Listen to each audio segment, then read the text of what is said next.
listening to the Taming Hindrances podcast, conversations about self-awareness and mental health. We talk about anything and everything on the podcast. Real experiences, real life. Come get triggered.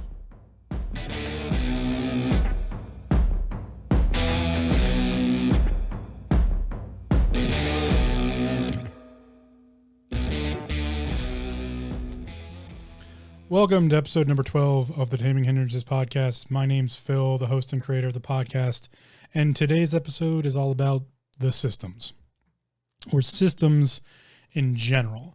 Now, last episode we talked about the mysteries, and specifically the mystery schools, how there's esoteric and exoteric ideas, and how that is pervasive throughout all the mystery schools, philosophy, religions, all of these different areas or topical subjects that deal with what we call the mysteries, or the, universal ideas. I won't quite put universal truths out there just yet, but universal ideas, or, bigger than us picture, that kind of idea. What comes after death?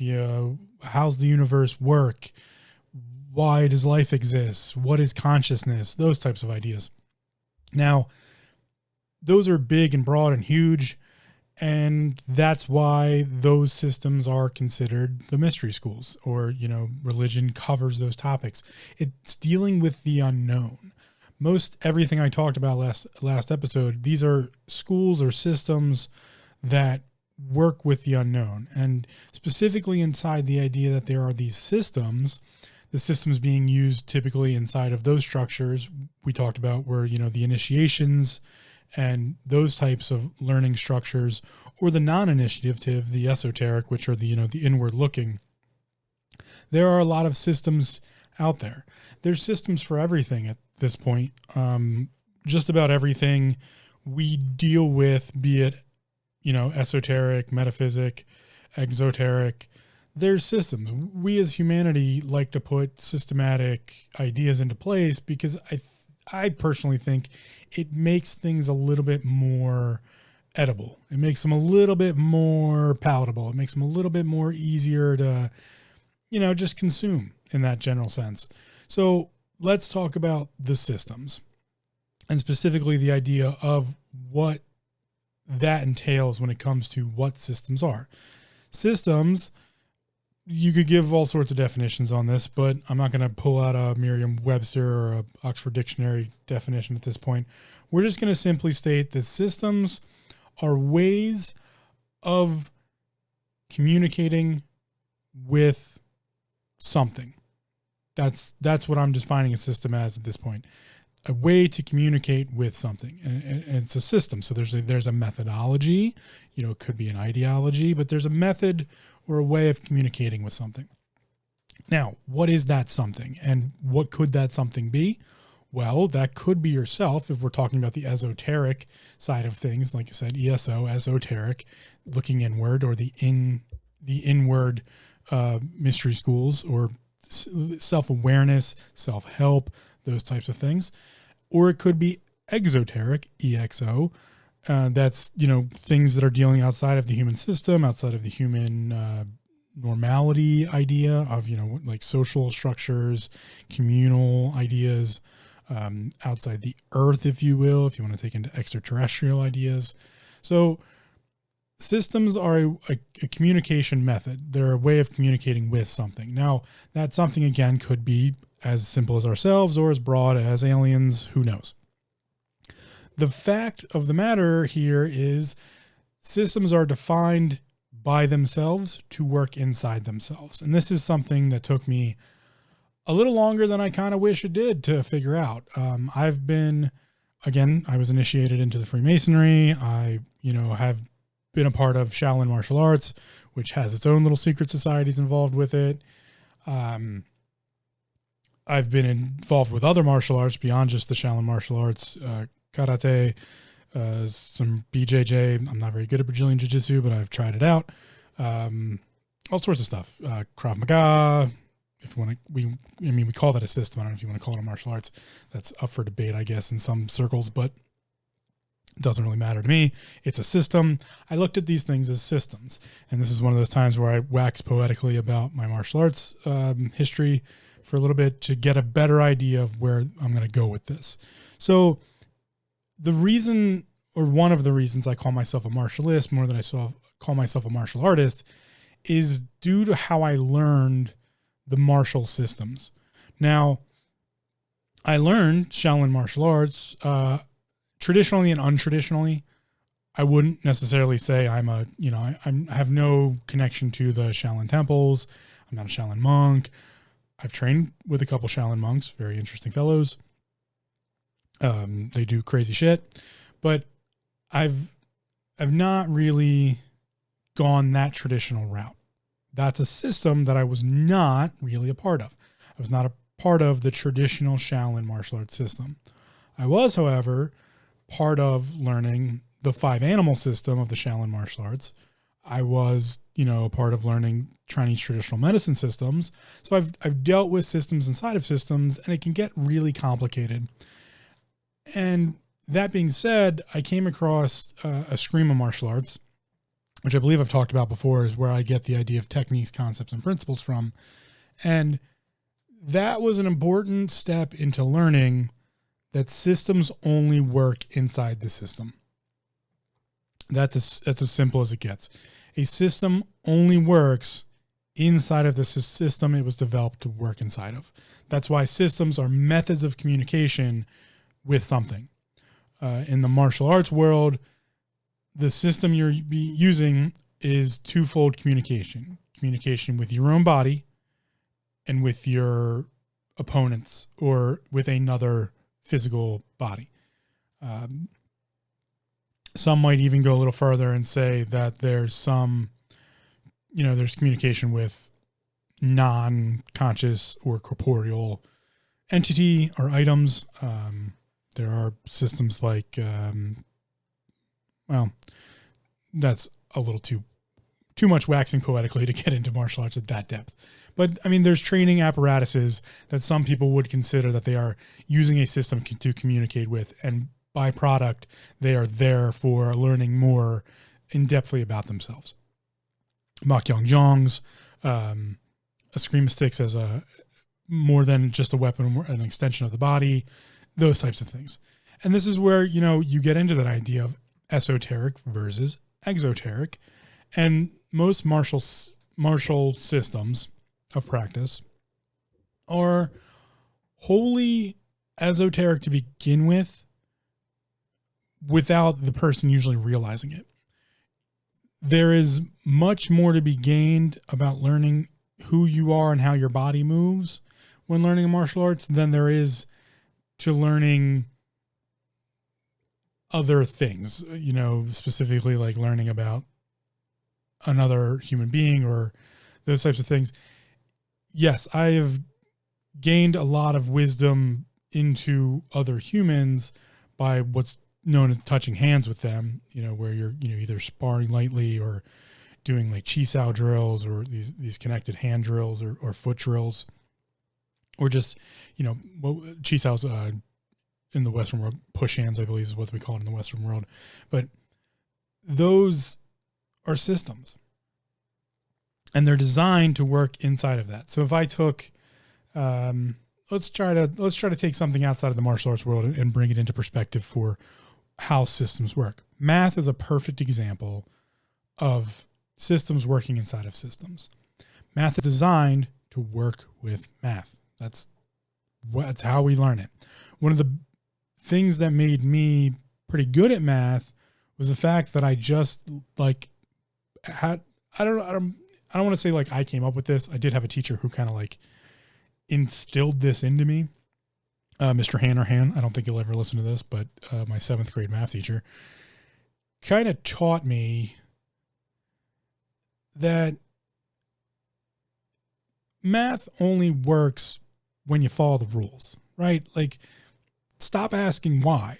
Remember how I don't like why questions. Why does math work? It's because it follows the rules. That's why it works. How does math work? Again, a better question. Take abstractivity out of it. Put a rational, more subjugated thought process into it, use logic more so than reason, although reason and logic go together.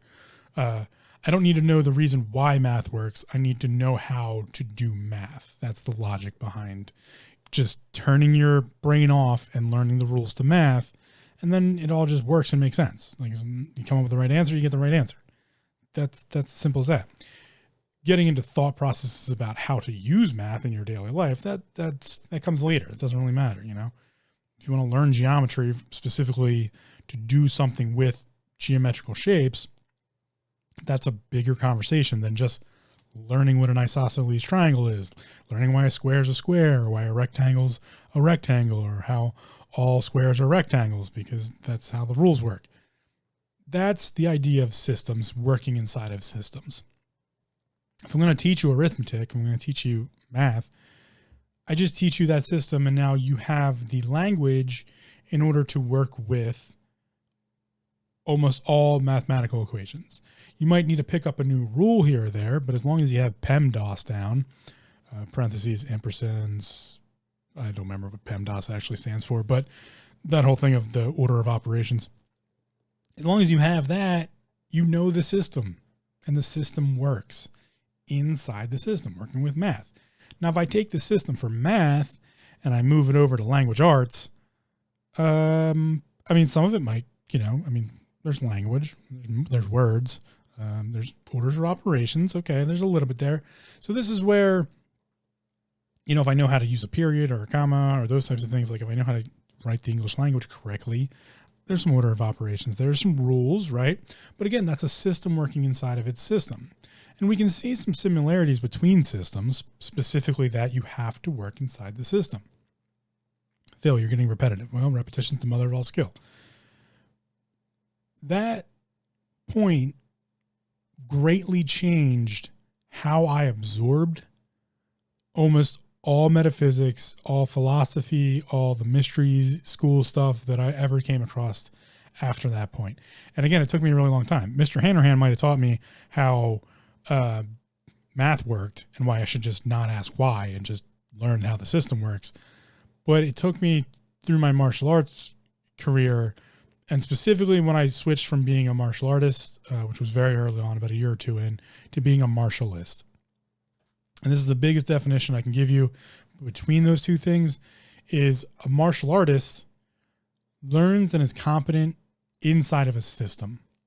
A martialist learns how the systems interact. And that's about as specific as I can get it with it. A martialist can just be a single system operator. They can, just be using McMap or just be using Krav Maga. If it's a military training, they can just be using BJJ. They can just be using, boxing, striking techniques. That's fine. It may be an incomplete system at that point, which is where this idea clicked over. So again, I want to try to bring this out of the martial arts world a little bit. If we look at, again, math, maybe it's not your favorite subject, but it's a good analogy in this system. The idea of the order of operations works inside of all mathematical systems. So it would technically be what's considered a principal idea of math. The order of operations works no matter what type of math I'm doing. Trigonometry, algebra, geometry, fractions. The order of operations is the order of operations, and it systematically works across the whole system. That's a principle. A technique is just, addition. That's a technique. A conceptual idea would be geometry versus trigonometry versus algebra versus theoretical maths. That's where conceptual levels. Now, a system to be whole must have principles.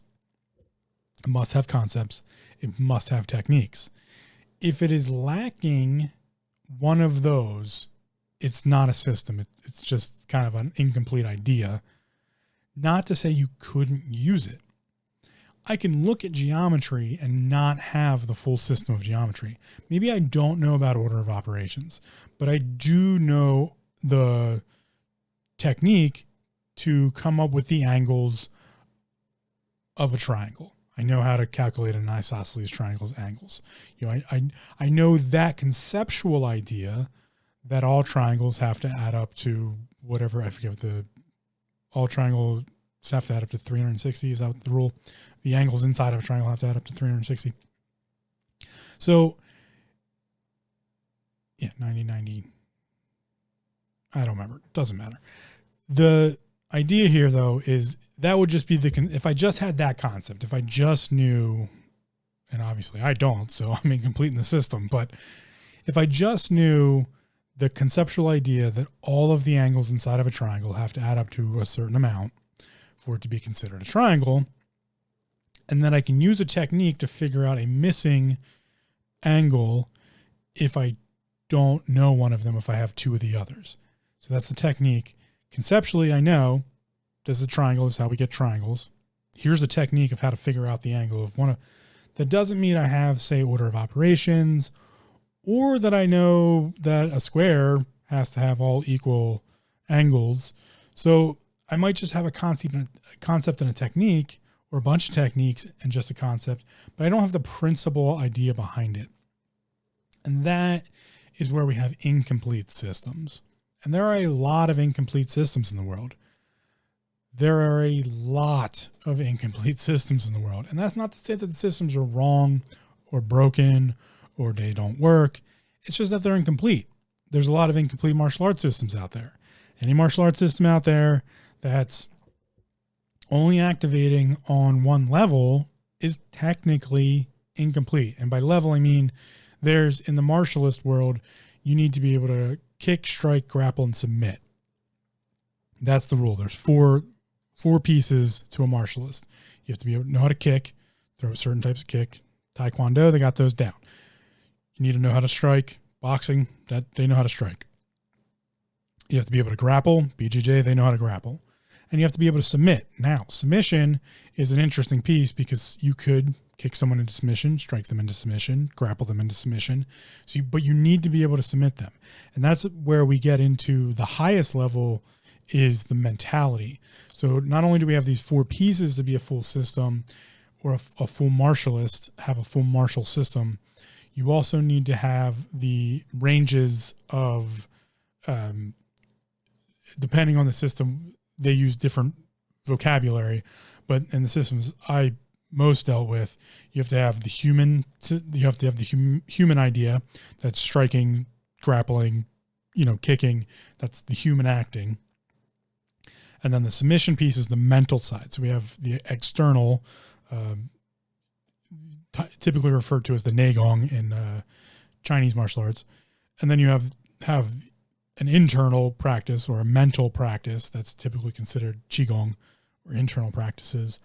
And then the fullest of all systems include some sort of energetic piece, quote unquote, energetic piece. And that could be all sorts of stuff. You could use, so this is where specifically I learned you have to work inside the system. I cannot take Qigong practice and give it to a Neigong karate practitioner. They're two separate systems. Karate works in its own system, and inside of karate as a whole, branching idea, there's a bunch of different schools. There's, Gyoji Ryo, there's the Fukian, there's all sorts of, karate schools that have their own systems and methods. So if I take the Chinese side, the Qigong practices, and I give it to, say, a Gyoji Ryo practitioner, and the karate side, they may get something out of it, but it may not benefit them in any way. It may actually screw them up.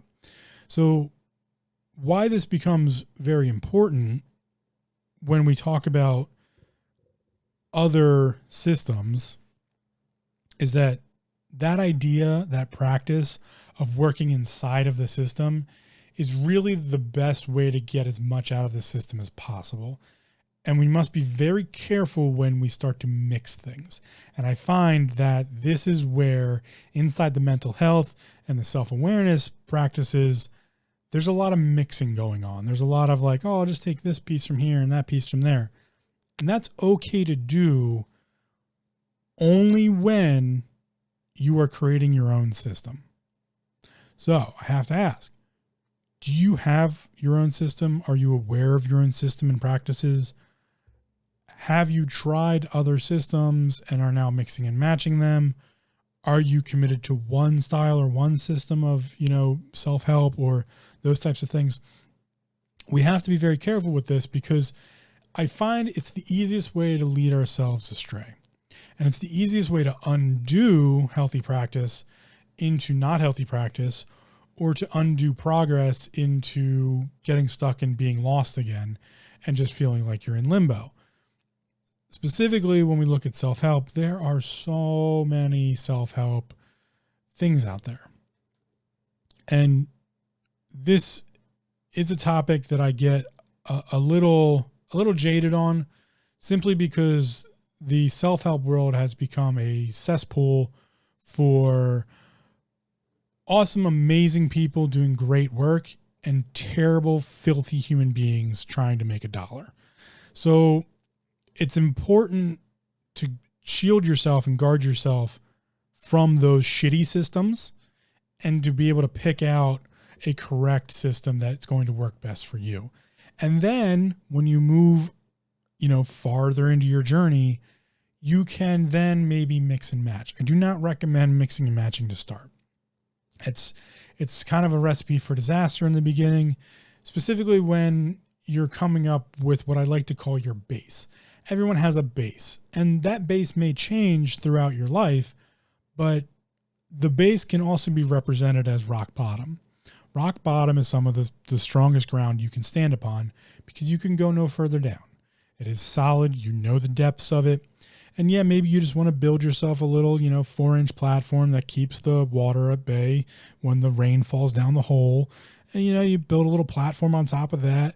And that's where you sleep while the rain comes in and fills up the bottom of the little rock bottom hole you've stuck yourself into or gotten stuck into. And you still can, grab a couple hours of sleep because you're just right off the top of that level. That's base. That's where your base is. It's right there, just a little bit above rock bottom. And it has to do with everything we've talked about in the beginning episodes of this podcast. What's your education level? What have you been educated on? What's your belief structure? Do you have a belief structure? Do you want one? Are you looking into one? What kind of language do you use or surrounded with? What are your relationships like? Not just with people, but with, food or other non-corporeal items or non-contextual or non-conscious items. What is your emotional levels? Do you have control of your emotions? Are you working on getting control of your emotions? Do you understand your emotions? Do you have ones that you feel a lot that you don't feel so much of others? How is that building your reality? And that's really where your base is. And then from there, we can kind of branch out and we can do other stuff, but we have to be careful with the systems we're getting involved with. In the martial arts world, this is pretty much the politics of martial arts. Whose system's better? Who's better than who? Now, is there an engaging way in which to figure that out? Sure. They invented mixed martial arts, MMA. Dana White created the MMA fighting, UFC, and has flourished into, kind of the pinnacle of combat sports here in the West. Before that, we had what was known as the Grand Prix in the East. It was mostly kickboxing, but a lot of fighters ended up in the Grand Prix system. Grand Prix fights were pretty amazing back in the day. Some of them still are. A bunch of Shaolin monks have fought in the Grand Prix. Muay Thai people, kickboxers, all sorts of people fought in the Grand Prix. Now we have the UFC here, and because we added a cage and made it cool and an octagon. And I'm not diminishing them in any way. They are some of the most physically fit athletes you'll ever meet, along with world strong people. Those are some of the most physically fit athletes. They might not look it. You might look at a strong athlete, and be like, oh, they look kind of heavy set. No. Trust me, they're really, really fit. Cardio is a whole different thing than whole physical fitness. A system, right? There's a whole system that I stress everyone needs to learn about. And it's a really good way to create a good base is to learn the human anatomy system. Anatomy and physiology is probably, in my book, I don't know if I want to put it number one, but I kind of want to put it number one as the number one system to learn about yourself. Learn what your anatomy and physiology is, and then take a step further and learn about like your genetics and how that changes things for you. Why? Remember, don't like why questions, but in genetics, you kind of have to have, it's kind of just a misnomer not to ask why.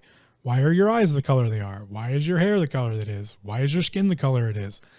When we learn about anatomy and physiology and the systems that go along with the body, the major 7 systems, like your endocrine system, your nervous system, we gain a piece of knowledge that can break down some huge barriers. The reason skin color is the color it is purely genetical and was purely evolutionary. That's it. There's no massive difference because of skin color in the human individual. It's a factor of melatonin production. That's it. And it all has to do with RNA and DNA sequencing of what skin color you get when you're born. That's it. There's no difference internally. Nothing, there may be differentiation due to where, your genetic lineage goes from. If you want to get into that, I'm kind of a mutt of the world, but I do have like North Germanic kind of that idea.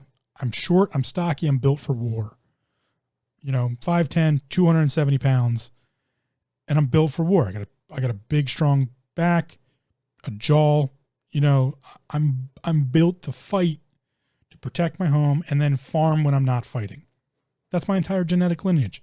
That's what they were designed to do. You can just look at me and be like, oh, yeah, he would be really good plowing a field and planting and harvesting, things I've actually done. And he'd be pretty good picking up a club and beating somebody over the head with it. I have not done that. So, like, that's all there is. It's just like, what was your genetic lineage like? What did they do? That's probably why you have the build you do now. It's genetic. And once you learn those systems, specifically in the anatomy and physiology systems, you get a better understanding of how other humans work, how you work specifically. And this is where I find this whole idea of looking at the systems really helps us gain better truths. And truth is something I want to get into in probably its own separate topic, but we can gain better truths from understanding systems. And again, we have to be careful what systems we get ourselves into, and we have to be discerning about how systems were developed, what those systems teach us. And this is where perspective, as we talked about, kind of comes into play. If we want to get into one of the mystery schools, we need to keep a careful eye on our perspective and make sure that our perspective stays within us and is defined by our own selves and not be given to someone else. As much as I like people to learn anatomy and physiology, that doesn't mean you should go specifically only study one school, specifically like if you want to get into like the Western School of Anatomy and Physiology, because it's bigger and broader than that. We have thousands of years of history, although some of it in my book has been held back from us. But we have thousands of years of history of people studying this. Go read Paracelsus, Paracelsus von Hohenheim, who I guess technically could be one of the grandfathers of modern medicine.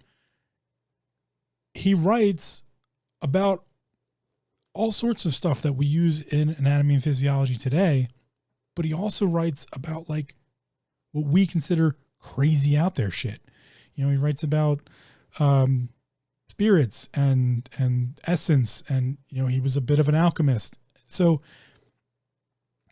those individuals had what I consider a deeper understanding of the systems that we've kind of lost. And does that do us a disjustice? A little bit. Can we get those systems back? Maybe. It depends on how much study and time and practice we want to put into it. But also, we need to understand that a system can be incomplete but still work. Looking at this from a marshal's perspective, I learned which systems worked inside their systems, and then what systems worked against other systems. And this is again, when I talked about the difference between a martialist and a martialist and a martial artist, a martialist more so puts their time and effort into developing themselves, their mentality, skills, and understanding so that they can combat just about anything. Or maybe they're solely focused on combating one thing. This is known as the art of war. If you want to read Sun Tzu's The Art of War, it's an interesting read. I also would recommend Miyazashi's Book of Five Rings. Miyazashi was a samurai. And it's, still quoted. Miyazashi's Book of Five Rings, maybe before The Art of War. They're both not the most easy things to understand, but I find Miyazashi writes in a more prophetic. Sun Tzu is very prophetic, but Miyazashi writes, it's a little bit more modern, and also he writes it almost anecdotally to the point where you can just kind of take an excerpt of Miyazashi and apply it just about anything. Very true principle thinker. In fact, my study of Miyazashi in the Book of Five Rings, as well as The Art of War and some modern day tactical books, I studied the Roman Legionnaire, defense arts, because if you want to get deeply into it, and I'll have to get into this at another time. Again, I always have to digress a little bit, but the Roman Legionnaire fighting system is a system of defense. The Roman Legion was most effective defending than they were attacking. Now, that's not seen because the upper echelon pushed the Roman legions into attacking and conquering.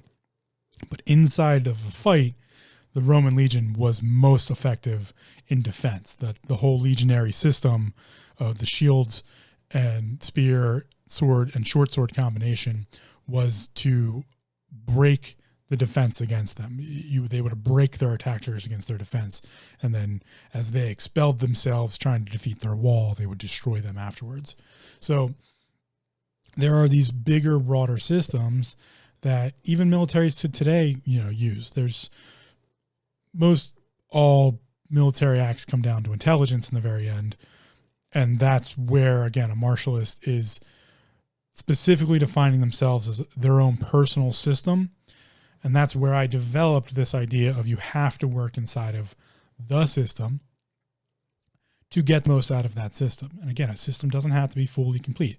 Is my full system complete? No, I have plenty more I have to learn and plenty more new things I have to either develop or understand. And I just kind of work as I go. And that's kind of the mentality you might need to take to make progress. Things aren't going to be perfect. Actually, they're designed not to be perfect. If everything was perfect, you'd have no reason to try to better yourself. You'd have no reason or motivation to do anything because it would just be perfect. Also, if everything was perfect, there would be no perfection because nothing would be broken or not perfect. Again, duality, two sides, same coin. You need them to measure each other. So if we're, again, me digressing, coming back, if we're looking at systems, how can we get an idea of if a system works or not? One, I don't know a better way to put this, and I really don't mince words. You got to fucking try it. Or you need to go get anecdotal evidence from an individual who you trust and whose opinion matters to you or aligns with yours. People have essentially built businesses off that idea. Anyone who does consulting work is literally building a business off of the trust of the idea that someone thinks they're an expert or their opinionation or perspective and perception aligns with theirs enough that they would trust that piece of information coming from that person. So you need to go fucking try a system to see if it's going to work. And you need to kind of use your gut. You know, if it feels wrong and if it doesn't align with your moral or ethical principles, then you shouldn't do it. If it doesn't, I don't want to say bring you joy or happiness, because I don't like those topics essentially, as far as like measurements. This gets into, I don't know how much I've covered it, and I might just make this its own episode itself. When you look at quantitative versus qualitative, this is an important factor here. Quantitative is a measurement system based on, let's call it numerical, factual based evidence. And then qualitative is like what you feel. So if you're not in touch with how you feel with things, like your emotional balance and states, maybe qualitative isn't the way to measure. Maybe you need to use something that's quantitative, that you can, like, if you know, let's use weight loss, something I'm very familiar with. As I've said before, it took me, it still takes me sometimes, looking in the mirror and going, you fat piece of shit, get your shit together. Stop fucking shoving cheesesteaks down your face, and, you know, stop eating fried food. And it takes that level of interaction, qualitative, how I feel, what my, you know, is my clothing getting to, you know, am I having trouble putting my freaking socks on and tying my shoes? It takes that qualitative, but when it comes to me, it takes that qualitative to get me back into like losing weight and getting healthy and staying fit. But when it comes to actually fitness and health, it's all quantitative for me. That's I'm just rational that way. It's all logic and rationale. I'm just logically minded. I have to look at like calories in, calories out. Not so much what the scale's telling me, more maybe what my measurements are telling me. I've learned, you know, scale, I'm 270, but what are my bicep measurements? What are my leg measurements? You know, what's my waist measurement? I fluctuate weight a lot, but like my measurements really tell me more. Am I eating too much? Am I eating too much bread? Is my inflammation levels going up because I have too much sugar going through my system? Salivary amylase, which is your saliva, turns bread into sugar. In case anybody want to know, if you're eating bread, you're eating sugar. Sorry. So it's a simple sucrose. It's a single. Anyway, I'm not saying don't eat bread, but if you have issues with, you know, inflammation, which a lot of medical problems start as bad inflammation, then yeah, limiting bread or sugar is probably a good place to start. So that's where like things for me can be very quantitative that way, but maybe it takes a qualitative start. And that's one way to judge if how you should get involved into a system, or if that system's really going to work for you. If you're a quantitative person, then the South Beach diet's probably going to do pretty well for you, because they do everything quantitatively. You measure, how many calories did I eat today? How many more calories? And they have a system for that. Is that system wholly complete? No, they don't look at supplementation, and they don't look at, you know, vitamin levels, as far as I know, in the South Beach diet. So yes, it's an incomplete system who I've watched multiple people lose a ton of weight on. And that's a system you have to work in. You have to use the South Beach system to get the South Beach diet to work for you. You can't just be like, well, I'm going to do it like 4 days a week, and then, you know, the other 3 days a week I'm going to do my own thing. Nope. Don't do that. That's a recipe for disaster. This is where I mean by working inside the system. If you want to do the self-help thing and you're all like, man, Tony Robbins gets me pumped. I get it. I do. He's a great speaker.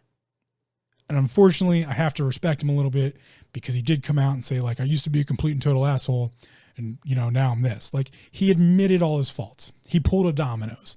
He was like, nope, I was a shitty person. Here's how I'm trying not to be shitty anymore. I got to respect him in that fact. And has he helped a ton of people? Yes. But you have to work in the Tony Robbins system. You have to follow his system. And if it's worth the money to you, you do it. You know, if it's worth paying X number of dollars to go see him live, you do it, because you're working inside that system. But you have to figure out if that system is going to work for you. And this is where, this was my big aha moment in the martial world. Learning the effective ideas of knowing, like, within a little bit or just a little research or study, maybe not even actually signing up for a system or delving into a system, learning if it was going to work for me before even getting involved was a piece of knowledge that is so beneficial to you that I hope you can go gain or you can go develop, because that almost intuitional tool of knowing, yeah, this is for me or this isn't for me, really will change that feeling of maybe helplessness or fear or anxiety. It really helps to work with that, because now you have more of a control structure to work from. That's what I talk about when starting from your base. So this idea of systems helps us almost create our own system for looking at systems.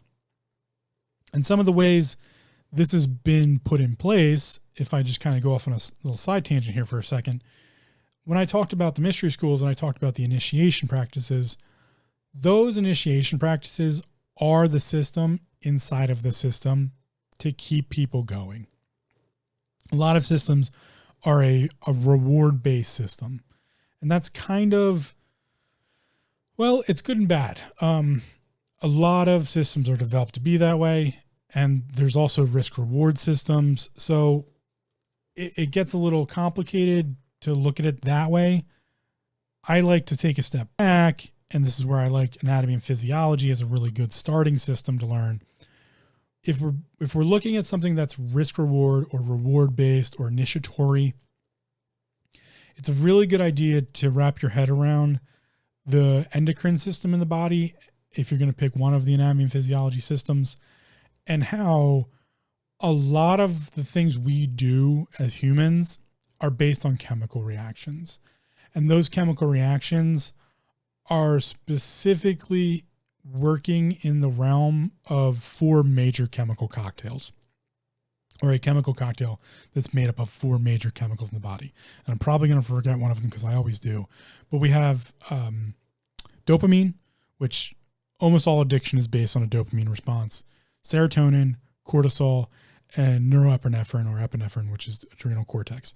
So these 3 pieces make up a lot of how we interact with our environment, and the reward-based system that the human system is looking for.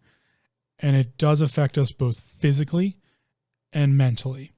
So it's a good idea to learn, like, what is dopamine? How does dopamine affect our decision-making process? Well, addiction is based on dopamine. You know, if you've ever smoked cigarettes, if you've ever drank alcohol, if you've ever exercised, if you've ever eaten something delicious, there's a dopamine factor. When we eat really tasty, sweet food, our body goes, ho, ho, ho, calories. We need calories to survive. We can store that glucose as fat, you know, and use it to survive later if we ever can't find a meal. So we get a dopamine rush from eating sweet foods. Or similarly, if, you know, you're not a sweets person and you're like a savory, flavorful, like fatty, acidy stuff, same thing. It's our body's telling us, like, yes, more of this. Give me more. I need this to survive. Here's some dopamine, stupid human. Thank you. Your physical system thanks you for doing this. So here's some dopamine to make your brain feel good. With that, we also have serotonin, and then serotonin goes along, like there's always a balancing level with, you know, dopamine, serotonin. And then we have cortisol, and cortisol is the stress hormone, and cortisol is that one that makes us feel lethargic and makes us feel kind of like, I don't want to, makes us feel down.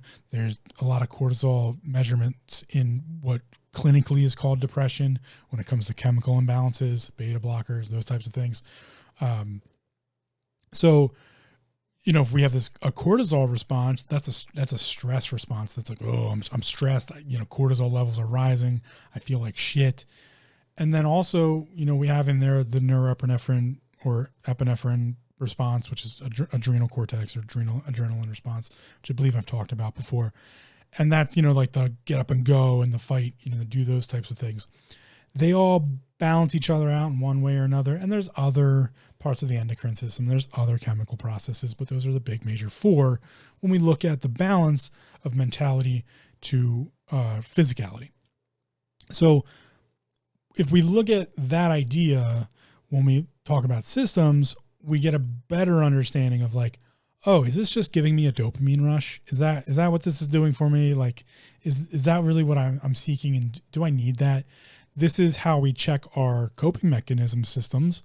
You know, if alcohol is your coping mechanism, you're doing your body some harm. There's plenty of research out there, and there's no fighting that. Even if it's, you know, the one drink a night, you're still doing some harm to your system. Is your body repairing itself? Probably. But is there a dopamine response there that maybe you could put elsewhere? Probably. You know, you get a dopamine response from exercising. So, yes. Has there been plenty of research about the whole, like, one glass of red wine, you know, one, you know, 2-finger whiskey, that type of stuff for helping with, you know, thinning out blood and cholesterol levels, all that stuff? Sure. Go do your research on it. Remember, I'm just an idiot. I'm not a doctor, cannot diagnose or prescribe. I mean, this is not advice. This is just, hey, go think about this shit and learn about it because it'll benefit you. So, yeah, there's a bunch of these things we have to look at to develop better systems, or to look at a system and see if it's working for us or not working for us, or will it work for us? So in my martial world, I had been just going at all sorts of systems, and I came across Eskrima, and specifically that techniques, concepts, and principles. And that got me so far. That taught me if a system was complete or not. And we can look to see if a system is complete based on the upper level. So if you have just a single system, let's, how do we want to do this? Let's use food. Everybody likes food, right? So not everybody likes food, but restaurants. If you look at food, that's the uppermost level of the systematic idea of, you know, putting shit in our mouths and digesting it and getting nutrition out of it. We have food. Well, there's classifications of food, right? As humans, we like to break things down into classifications. So if we want to look at a restaurant might be one system of the whole world of food. Maybe it's a Greek restaurant. Maybe it's a pizza shop. Maybe it's Americana. Maybe it's Chinese. Maybe it's, you know, Japanese. Maybe it's Indian food. Maybe it's Mexican. Maybe it's, you know, it's a Brazilian steakhouse. Whatever classification it gives itself, it's working in that system of food. What you don't see is in the back of the house, as we call it, in the kitchen, there's a specific set of items that kind of work in that type of system. If it's Americana, they probably have a plancho, or what's commonly referred to as a flat top grill station.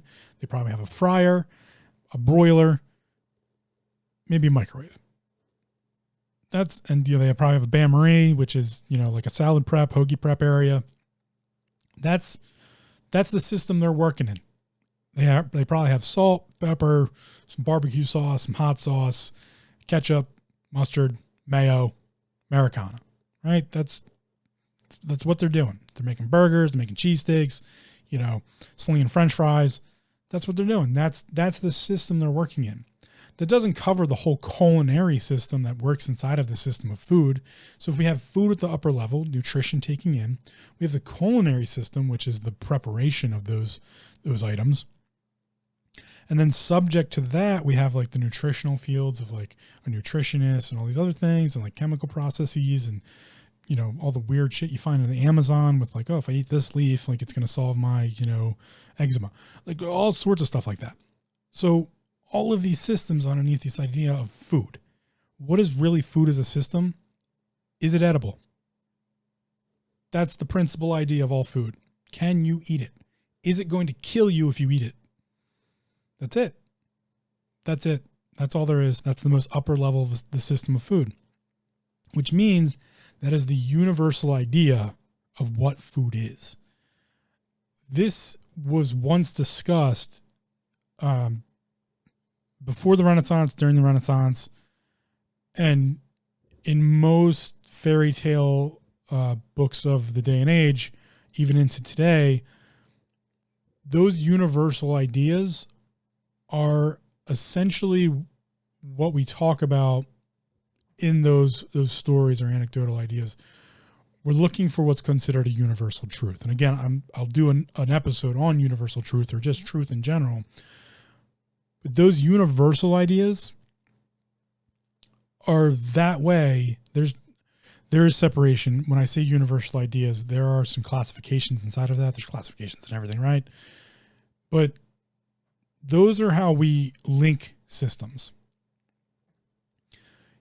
In the human mentality, your ethics and your morals are one of the ways we have universal linking to other systems.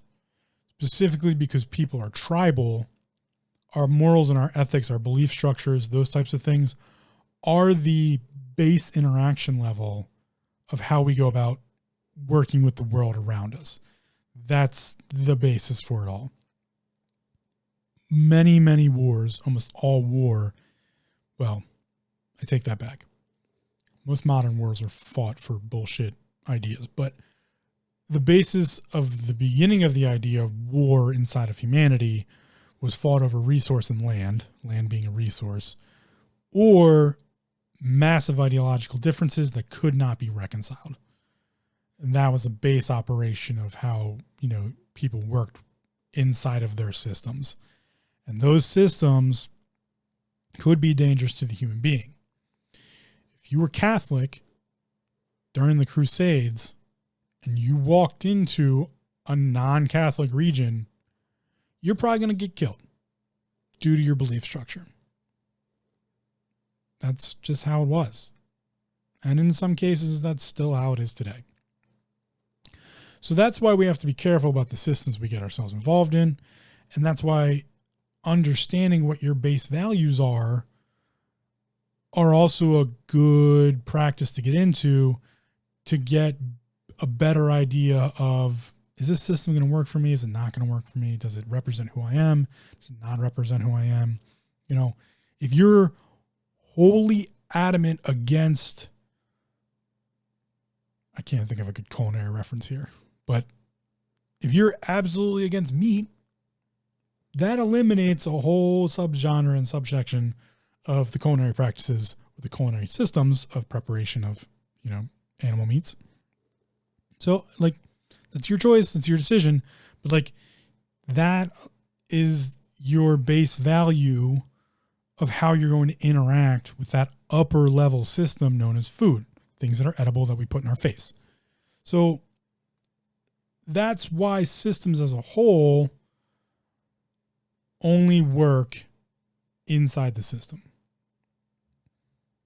You can't work vegetarianism into, or you end up with an incomplete system. I guess I have to say it that way. Sure. Is there Americana preparation of vegetarian? Yeah, we have salads and those types of things, but technically that's Greek preparation anyway. But if you have that, what I'm getting to here is if you have that specific piece of yourself that you feel is a representation of who you are and it is uncompromisable, you're technically eliminating the process of other systems. And thus, those systems will not work for you because you have eliminated a piece of the system and now it is an incomplete system. It might have been an incomplete system to begin with, but now it's definitely an incomplete system and it's probably not going to work for you. So you shouldn't fucking try it. You shouldn't go do it. It's not for you. Not to say that it couldn't be. I've done all of it. I've done pescatarian, vegetarian, keto, only meat, the carnivore diet. I've done all of them.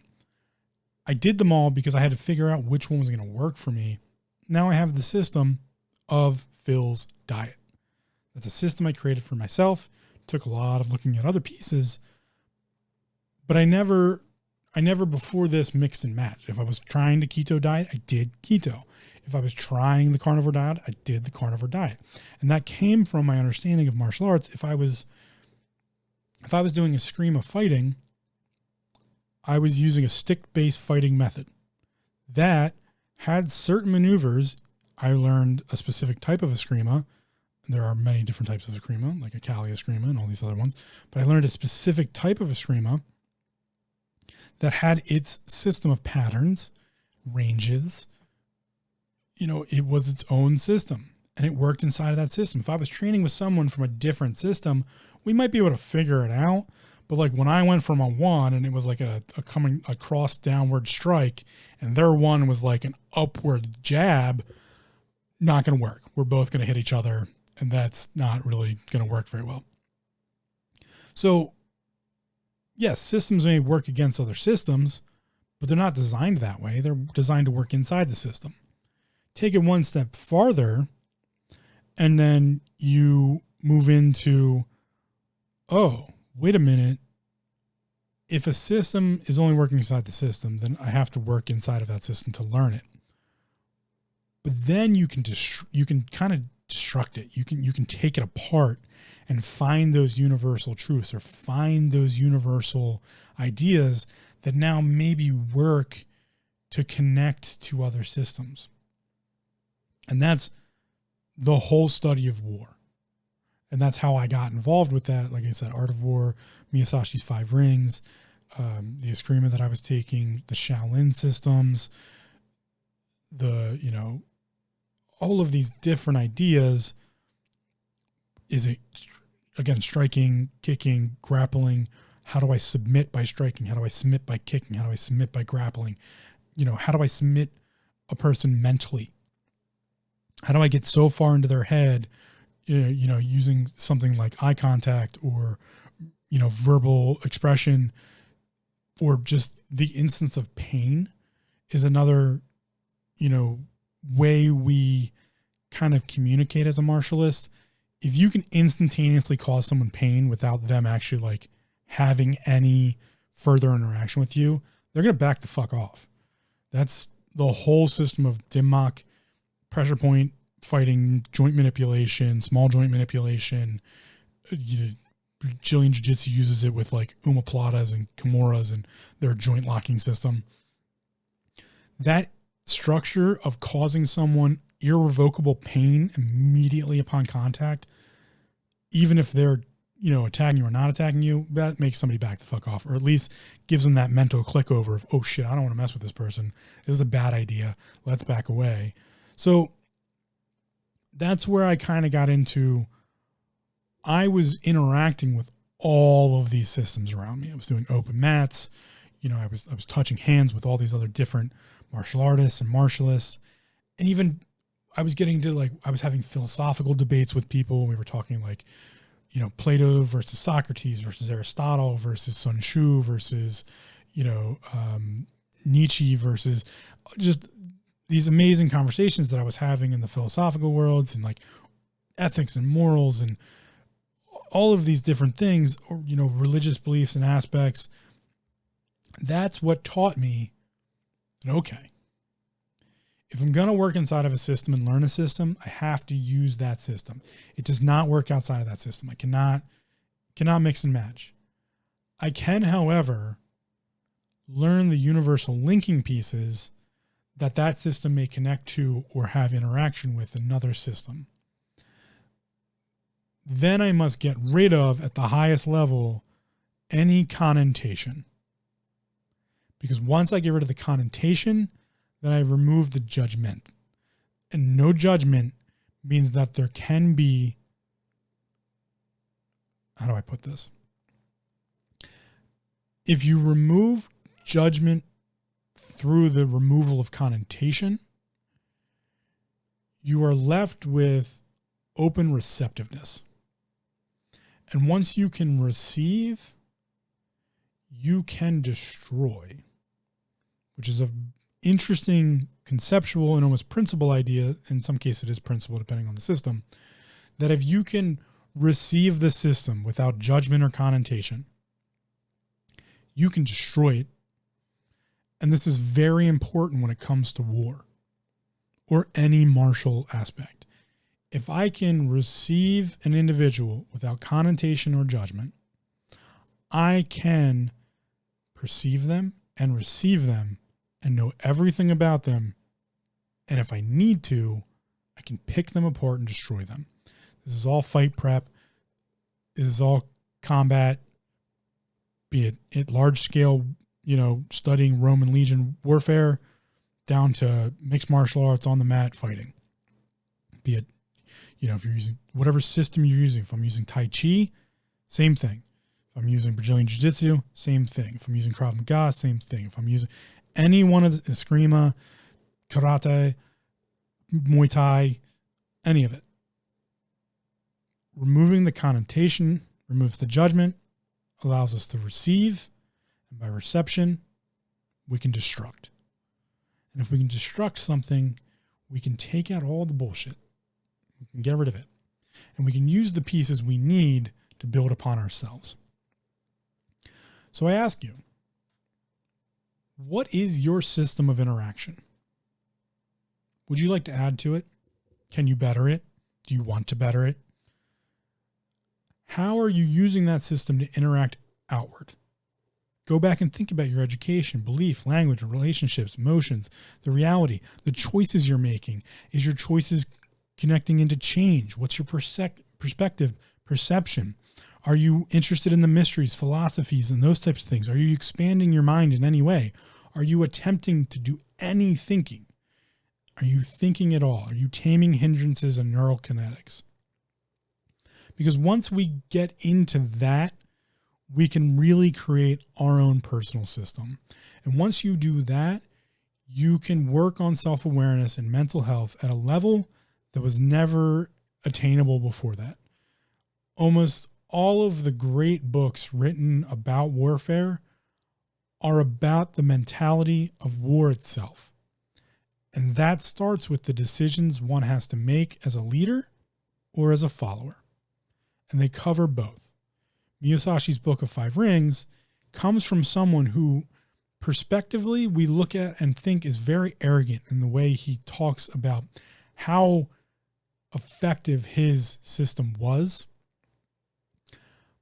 But if you look a little deeper, you realize that he did so because he was not a follower. Miyazashi followed no one. He wanted to follow no one, and he didn't really even want to be followed. He didn't believe in it. He believed your way must be your way. That was the system known as Miyazashi. That was his 5 rings. They equated to he was Miyazashi. He was going to continue being Miyazashi, and Miyazashi was a warrior. He wanted to fight. He wanted to test himself, and he was wholly resolved in doing so. If you look at Marcus Aurelius's Meditations, Marcus Aurelius was a Stoic. He was inwardly thinking in a world in which he had no equal. He had no one to have a conversation with about who he was, who he wanted to be, needed to be, the massive amount of stress and anxiety he had as a ruler, as a self-individual. So he ruminated and meditated on himself and wrote it down in a diary known as Marcus Aurelius' Meditation, and we created Stoicism out of it. Wholly, that book was simply for himself. He wanted no one else to ever find it, because had they found his memoirs, his diary, his meditations, they could have used it against him. So he hid it from everyone until eventually it was published afterwards. Sun Tzu's The Art of War deciphers the idea of what it is to lead someone into battle by understanding the mentality of the person you're sending into battle and the person they will face thereof. It's a mental game. War has always been a mental game. A martialist works in the mental. The fight happens in your mind before it actually happens physically. We look at, muscle memory and all these other things. And the systems that we use all become mental, and it becomes mental exercise. So are you exercising your brain? Are you studying something right now? Are you, taking a break? That's an exercise too. Just take a break and just chill and relax and get control of that mental state. In some cases, throughout some of the philosophies, in some of the mystery schools, and in some religions, there is a statement of the conscious system. And that this is kind of the world most metaphysics work in, is what is consciousness? And is there anything else other than consciousness? Is the sound you're hearing my voice make mine or yours? Are you consciously creating a voice for me? Or have I created my voice to get to you? That is something, Sun Shu is written in. That's actually in the Tao Te Ching too. Another interesting read, the Tao Te Ching. So these philosophical standpoints that led me out of just the world of martialism and martial arts and combat and all these things carried me into, there's these systems. And I have to learn the system. In order to understand Sun Shu, I have to read The Art of War from the perspective of, okay, what is he trying to teach me? What's the system he's using? Okay, I need to burn my enemy's bridge. Sun Shu fights wars on essentially who can get the most supplies and the most troops to where. Whoever's got the biggest army and can get them to the field wins. That's a pretty basic idea of Sun Tzu's Art of War. Miyazashi more so wrote, whoever has the mentality to win wins. That was his idea of winning. Was he showed up understanding he was going to win. At no point in time did Miyazashi go, I'm going to lose this fight. No, it was life or death. Miyazashi always showed up and said, I'm going to draw faster and kill my opponent before they can even get their sword out of its sheath. That was his number one way to kill someone, was I'm going to draw my sword faster. So when I looked at those systems and then I took it into, okay, here's the system. Perfect. I'm learning it. It's working. But wait, I want to learn this system over here. I didn't jump ship and take everything with me.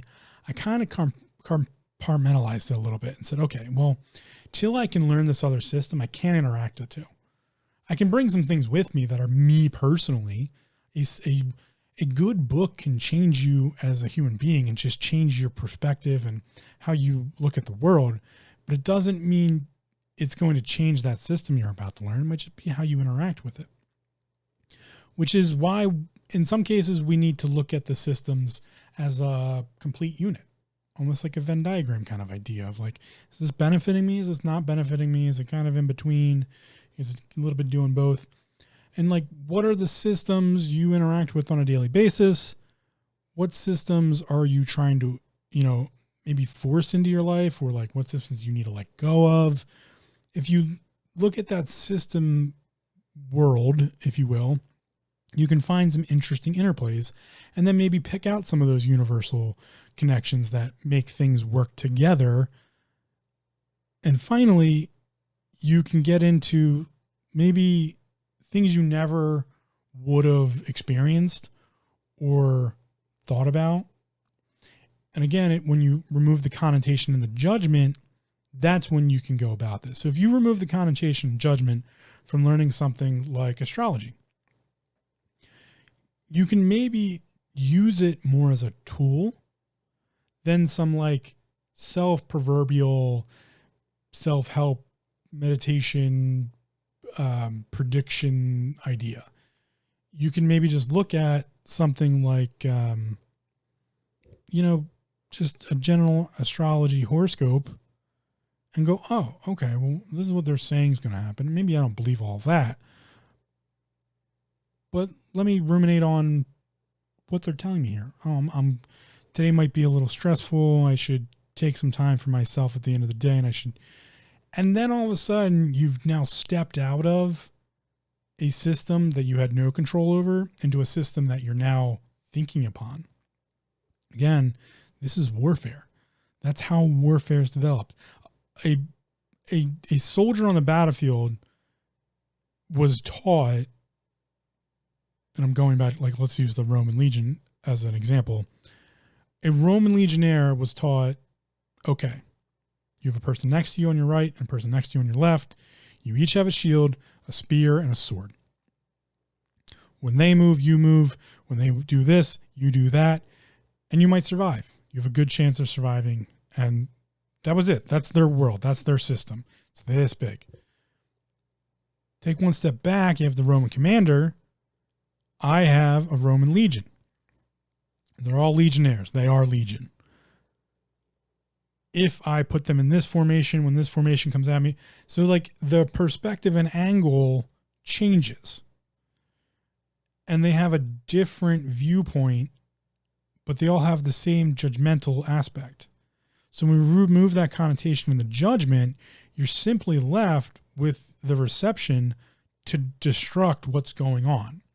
And once we destruct something, remember chaos and order, we can chaos it and then give some order back to it. Or if it's too orderly, maybe we can throw some chaos at it and get it to shift the way we need it to. And we can have those interplays.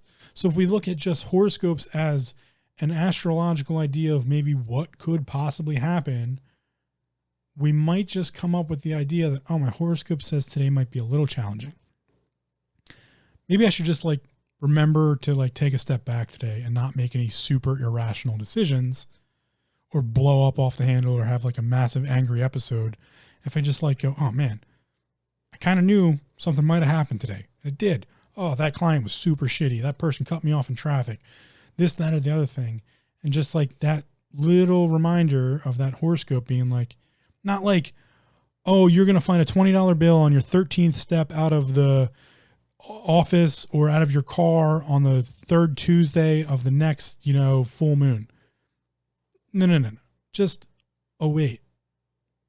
Tonight might be a little challenging. Maybe I should just give everything a little extra time, a little extra breath. That's a tool to be used. It's also a tool you could use, for a little bit more self-awareness and the idea of what is maybe your, go through your chart. Look at it. Are you, quick to anger? Are you quick to get down on yourself? Are you a little too like anal about things? Or do you get like neurotic about things? Like, it's just a tool. Once you get rid of the connotation of the judgment, you find that the systems are now just tools to be used.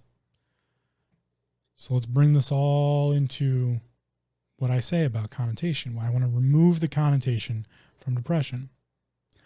If I remove the connotation, I remove the judgment.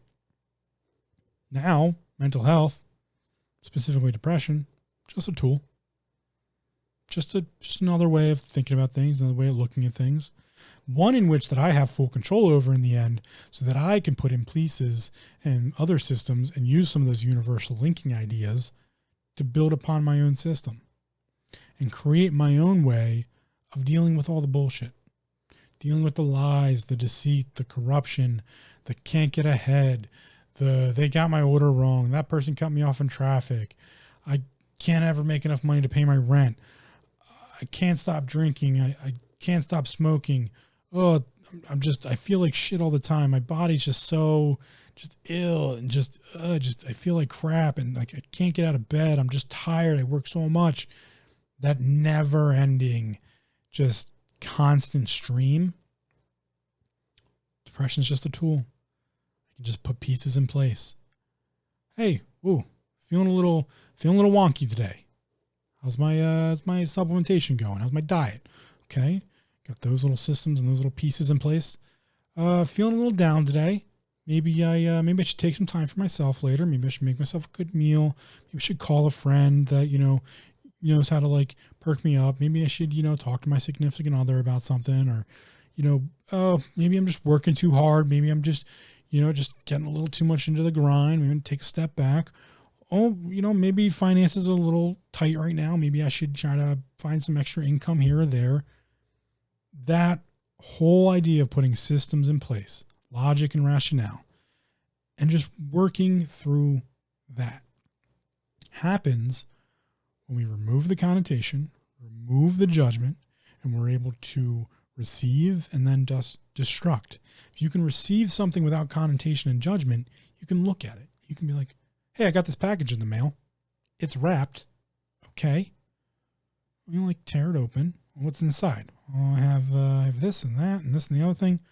What am I supposed to do with these things? Like, you can take apart the problem. That's all engineering, by the way. Anyone who's ever, done any training in engineering, most of it is learning how to break down the problem into a solvable issue. That's all true engineering comes down to, like, here's a fucking problem.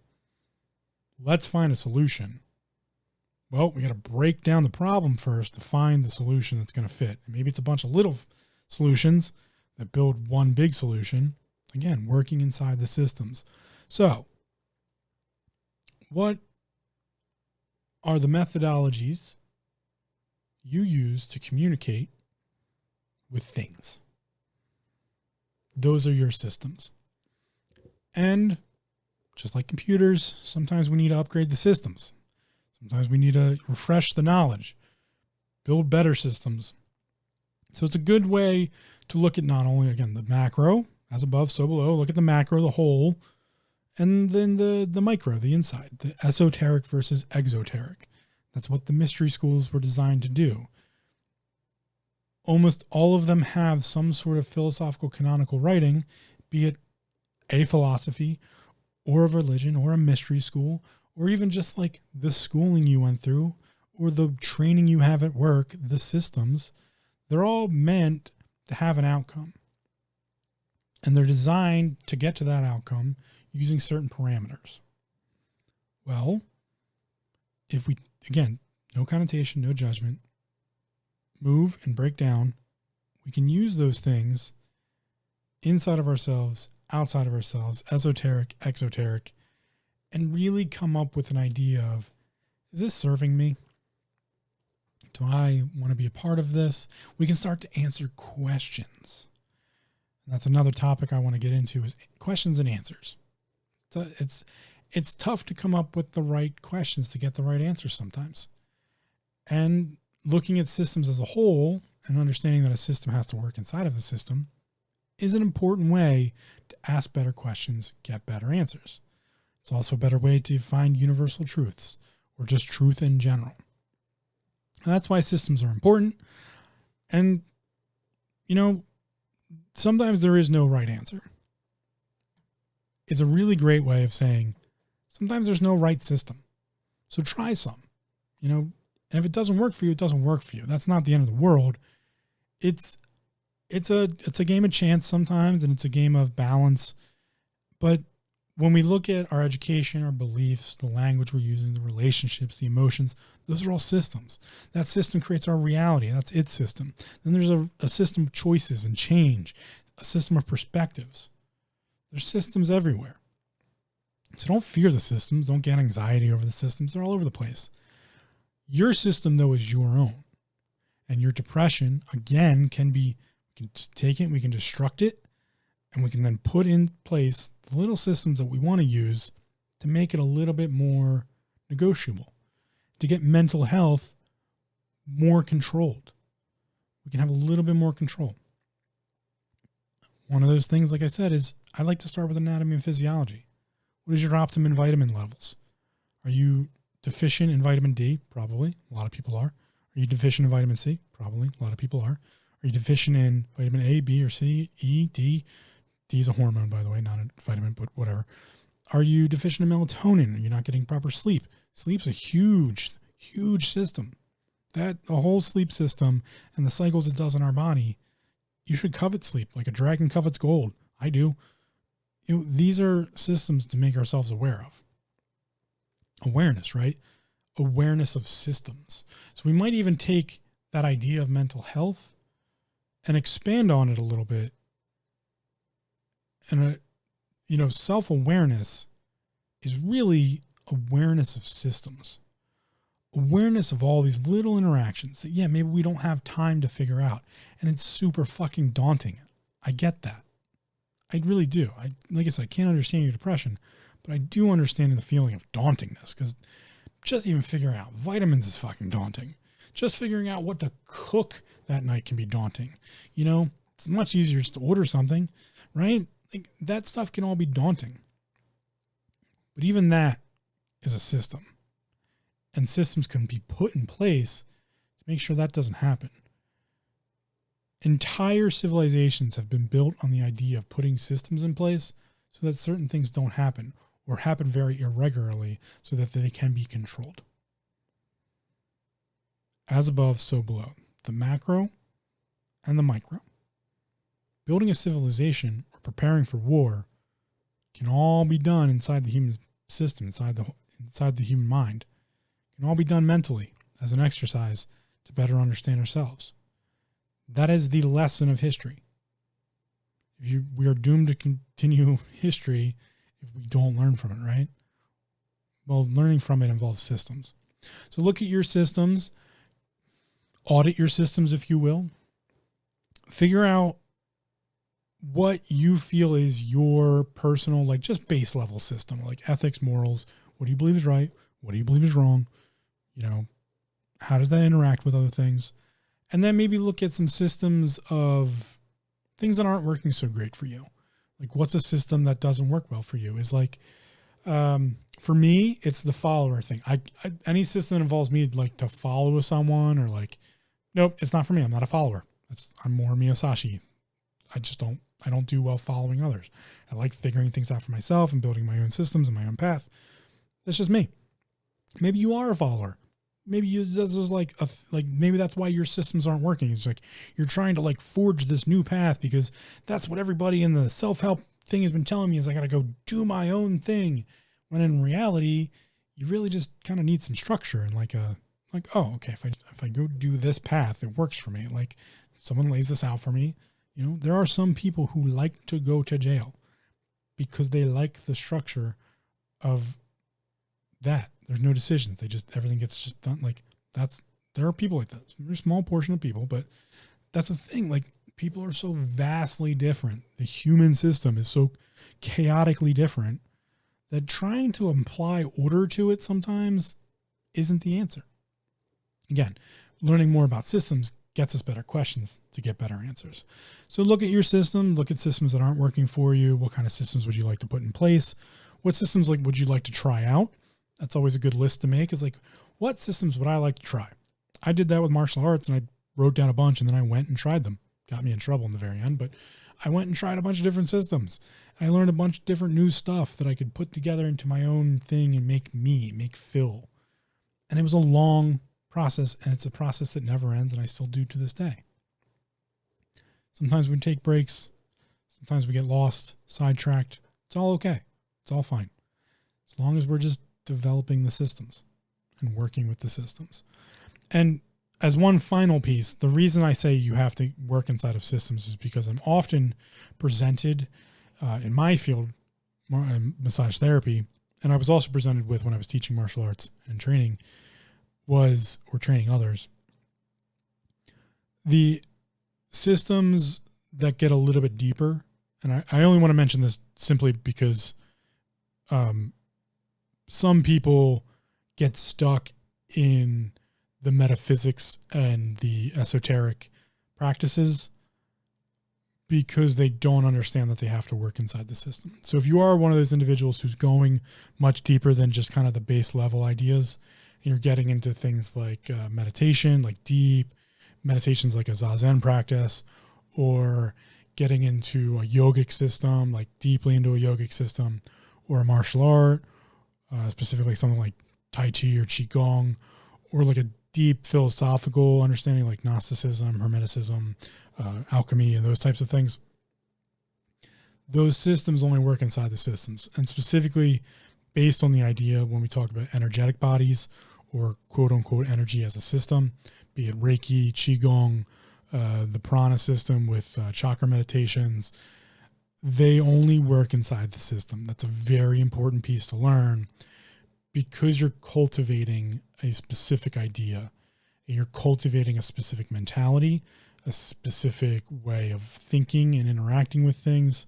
It's a deeper level that you really need to be aware of. So it's just this last little piece I want to throw in here in the end is if you are doing those things, if you're becoming a Reiki practitioner, if you're studying Qigong, or any of the the Qi processes or traditional Chinese medicine as a whole, and medicine in general, be it Western, Eastern, Ayurvedic, you have to work inside the system. You can't take the system outside of that.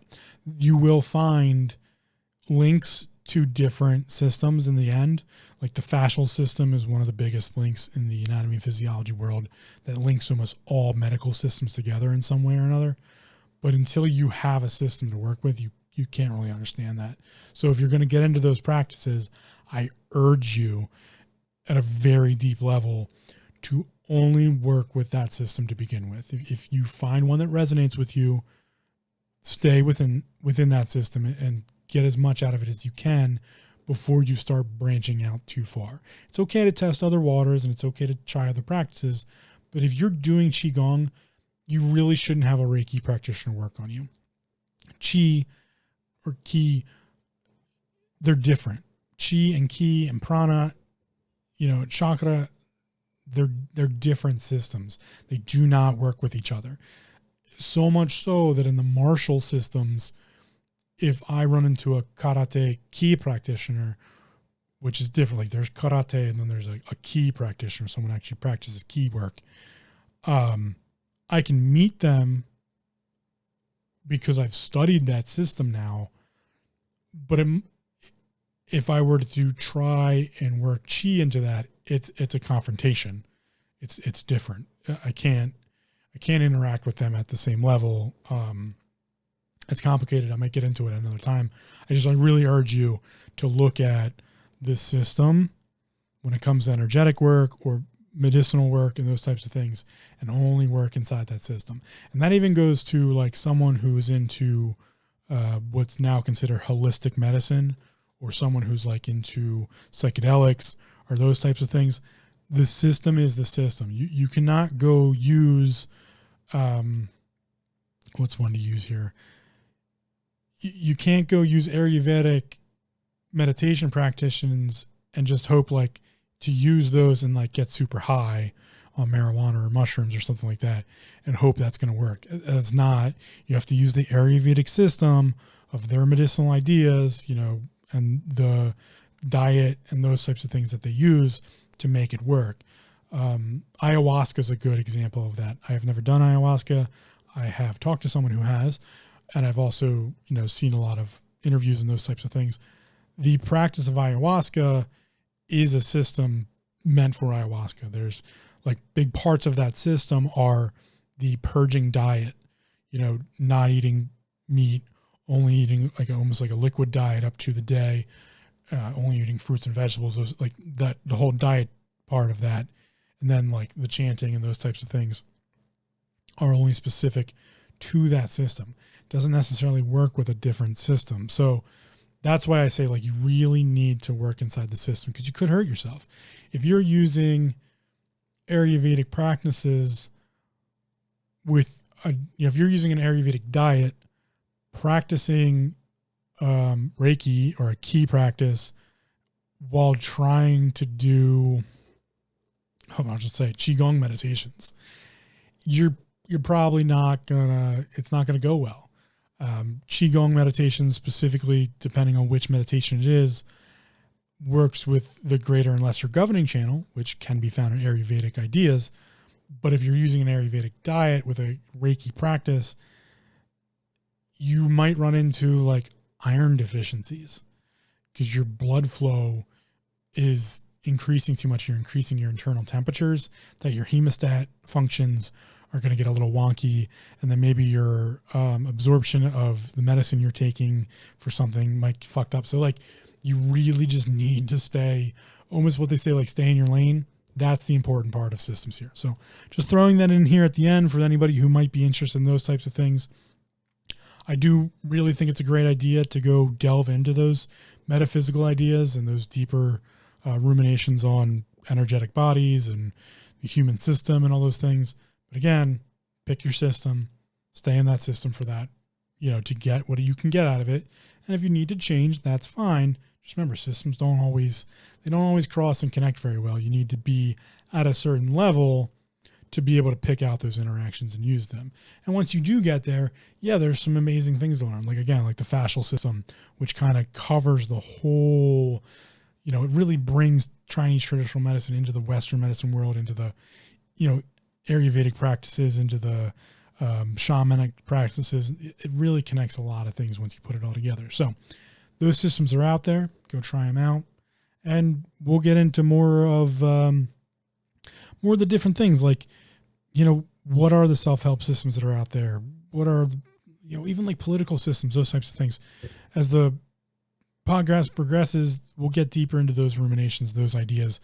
But for now, remember, work inside the system, figure out your own systems, and then you can start to learn how you might, do a mental exercise of, is this system going to work for me? Is this system something I believe? Can I get something out of this? And we can get, again, better questions to get better answers. So take care. I'll see you on the next one. Thanks for listening. Come check us out at taminghindrances.com for show notes, links, resources, and more. Also, don't forget to subscribe to the show via iTunes, Stitcher, RSS, or your preferred platform. If you leave us a spiffy review, we might just mention it on the show.